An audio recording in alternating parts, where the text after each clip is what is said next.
নমস্কার বন্ধুরা, স্বাদের খোঁজে ইউটিউব চ্যানেলে আপনাদের সকলকে স্বাগত। আজকে আমি বেশ কিছুটা মাছ ধুয়ে নিয়ে চলে এসেছি, আর এতে নুন, লঙ্কা, হলুদ দিয়ে মাখিয়ে নেব।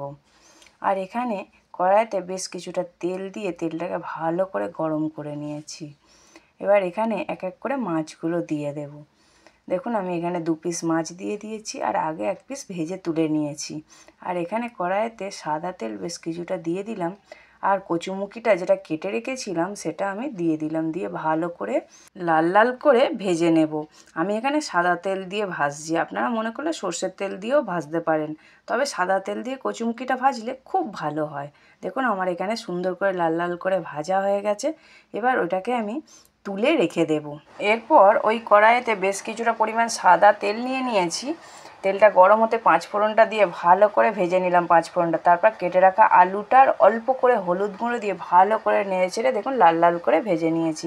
এখানে আমি বেশ কিছুটা পেঁয়াজকে ছোট ছোট করে কেটে রেখেছিলাম, সেটাকে দিয়ে দিলাম। দিয়ে আবারও ভালো করে সুন্দর করে ভেজে নেব। দেখুন, এইভাবে সুন্দর করে লাল লাল করে ভেজে নিতে হবে। পেঁয়াজটা কিন্তু লাল হবে না, পেঁয়াজটা অল্প কাঁচা কাঁচা মতো থাকবে। দেখুন, আমার কিন্তু অনেকটা ভাজা কমপ্লিট হয়ে গেছে।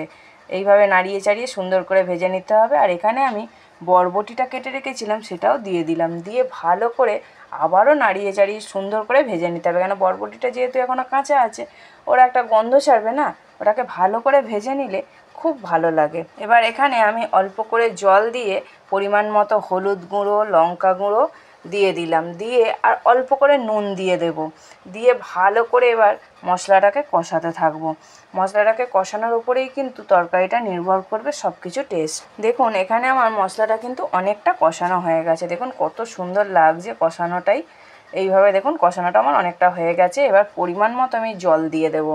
দেখুন, আমার এখানে পরিমাণ মতো জল দেওয়া হয়ে গেছে। ওটাকে আমি একটুখানি ফুটতে দেবো। ফার্স্ট যেটা ফুটে উঠলো সেইটাতেই আমি কচুমুখি যে ভেজে রেখেছিলাম সেটা দিয়ে দিলাম। দিয়ে ভালো করে আবারও নাড়িয়ে চাড়িয়ে সুন্দর করে খুন্তির সাহায্যে চেপে চেপে ঝোলের মধ্যে চুবিয়ে দিলাম কচুমুখিগুলো। এবার চাপা দিয়ে দিলাম। বেশ কিছুক্ষণ বাদে ফিরে এলাম।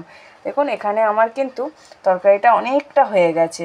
দেখুন, আলুগুলো কত সুন্দর সিদ্ধ হয়ে গেছে, আর কচুমুখিও সিদ্ধ হয়ে গেছে। এবার ভেজে রাখা মাছগুলো আমি এক এক করে দিয়ে দিলাম। দিয়ে এবার খুন্তির সাহায্যে এইভাবে এক এক করে সব উল্টে দিতে হবে। মাছ কিন্তু বেশিক্ষণ তরকারিতে দিয়ে ফোটাবেন না, তাহলে কিন্তু মাছ ভালো লাগে না। দেখুন, আমার কিন্তু তরকারিটা হয়ে গেছে। এবার তরকারিটাকে আমি নামিয়ে নেব। বেশিক্ষণ ফোটানোর দরকার নেই। এবার তরকারিটাকে নামিয়ে নিয়েছি। ওপর দিয়ে বেশ কিছুটা কাঁচা সর্ষের তেল ছড়িয়ে দিলাম। আমার এখানে কচুমুখি, আলু আর বরবটি দিয়ে পোনা মাছের তরকারি রেডি হয়ে গেল। ভিডিওটা ভালো লাগলে অবশ্যই একটা লাইক করে চ্যানেলটাকে সাবস্ক্রাইব করে দেবেন।